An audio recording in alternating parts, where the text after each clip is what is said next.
topic is all about Windows says that I have not been activated, or maybe I am the victim of a counterfeit software.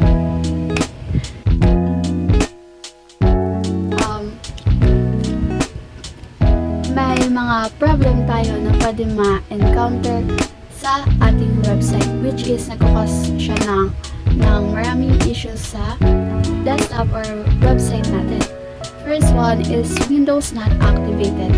This means that your copy of your Windows has not been properly activated or registered with Microsoft. Kapag hindi naka-registered yung Windows natin, is pwede siyang mag-cause ng reduced functionality, which is nagkakaroon ng limit yung desktop natin. At watermark on the desktop. Nagkakaroon ng watermark on the desktop if hindi pa naka-activate or need na i-update yung website na yun. And nagkakaroon din ng watermarks kapag mayroong viruses na pumasok sa ating desktop.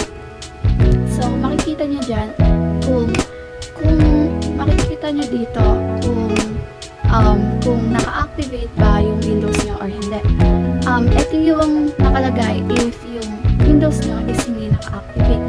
We can activate Windows on this device as we can connect to your organization activation server. So, ayun yung parang hindi na naka-update yung Windows mo. So, kailangan na siyang i-update. Ganito naman kapag you may be a victim of software counterfeiting. May makikita kayo dyan if kayo na yung meron nang nakapasok na counterfeit software or pirated version dun sa website nyo, may lalabas dyan na watermarks. Ano nga ba yung counterfeit software? Yung counterfeit software is naka-indicate dito yung mga copy ng Windows nyo, which is ginagamit nyo siya ng pirated or counterfeit version. By pirated version. Pirated version, ito yung mga software, files, recordings, etc. na kinukuha mo dun sa owner without the permission. At binibenta mo siya sa mas mababang halaga. The next is the cause ng mga problem na tinakal natin. First is activation failures. So, makikita nyo dito na nakalagay is activation error. Kapag nagkaroon ng activation error is dahil to sa pagpapalit-palit ng hardware changes or yung product nyo is incorrect. Kaya nagkakaroon minsan ng activation failure dun sa website nyo. Next is the activation on multiple devices. So, makikita nyo dyan is nakalagay is activation failed or please retry. Kapag nagkaroon ng ganitong problem sa inyo account is pwedeng gumagamit kayo ng isang license dun sa mga account na ginagawa nyo. For example nito is yung paggawa nyo ng maraming account sa FB and gumagamit kayo ng iisang email or number dun sa account na yon with the same license. So, nagkakaroon siya ng activation failed kasi yung nag-error siya dahil marami na rin account na napagkamitan. These are the cause and reason kung bakit nangyayari yung mga ganitong problem sa website natin. First one is you downloaded or obtained a copy of Windows from an authorized source such as a torrent or third-party website. Paano nga ba nangyayari yung third-party website? So, as you can see here sa picture, makikita nyo, third-party cookie retargeting. yung ganitong yung ganitong third party is nangyayari po kapag yung user is browsing a website and then yung user na yon is pupunta siya sa website. Yan, kung nakikita niyo dito sa illustration, dito sa picture, yung user na yon is pupunta siya dun sa website A para kumuha ng parang information pero hindi siya magpa-purchase ng product. Parang titingnan niya lang yung kung anong meron doon, pero wala siyang kahit anong purchase na product. And then aalis siya sa website na yon at babalik siya dun sa kung saan siya nag-browse and maghahanap siya ng another website. So pagpunta niya dun sa website B is marami na siyang makikita na same aviators, which is pare-pareho na yung lumalabas sa mga ads doon dahil nga natatrack nila yung mga customers doon sa na-purchase na product. Parang nagkakaroon ng targeting product. Like for example, sa cellphone nyo, nagkakaroon ng ads na Shopee, which is yung mga bagay na gusto nyo is nakikita nyo.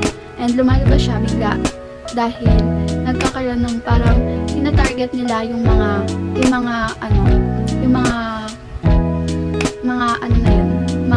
person na yun. Next is you purchase a use of second-hand computer with a pre-installed potentially pirated version of Windows. Ayan, pumili kayo ng isang website na mayroong naka-installed na pirated version of Windows. Kapag ganito kasi, kapag meron na siyang pirated version is it means na meron ng problema yung website nyo kapag meron siyang pirated version. Kapag ganito is makikita nyo dito kung naka-activate ba yung Windows nyo. So as you can see here sa illustration is nakalagay dito na yung configure activation type all. Ayan, dun sa illustration is nakalagay yun, which means na hindi pa naka-activate yung inyong website. And makikita nyo naman sa license status kung naka-activate na ba ang inyong website. Nakalagay dyan is license. 3. There is an issue with the activation process and your legitimate and Windows license is not being recognized. Yan, kung makikita niyo sa picture is nakalagay dito is you can activate Windows on this device because you don't have a valid digital license or product key. Sinasabi dito na yung license na ginagamit niyo is hindi siya naka-verify or hindi pa siya naka-registered dun mismo sa Windows nyo. Next, ang problem na to sa kapag na-activate nyo yung Windows nyo and yon.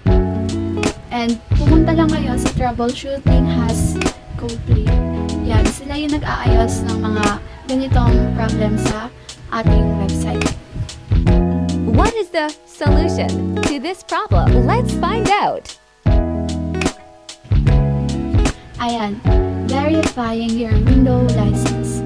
As you can see here, your window license will expire soon. So, may lumabas na ganito is kailangan nyo nang i-verify yung window nyo. Mahalaga ito na i-verify para hindi tayo nagkakaroon ng mga problems sa ating website or software or hindi siya nagkakaroon ng malfunctionings. These are the steps on how to verify your window license. First is restart the Windows Explorer process. And makikita nyo dyan is pumunta muna kayo sa Task Manager and then End Task. Click the End Task. And then click nyo yung Run New Task. Pagkatapos i-click, type explorer.exe and type OK. 2.2. And then second step, run command prompt to finish the process. Ayan.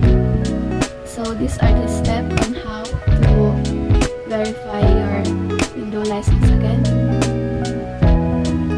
Go to command prompt, then click run administrator, then type this. The second one is change your policy or your Like gpedit.msc. Click Windows Update.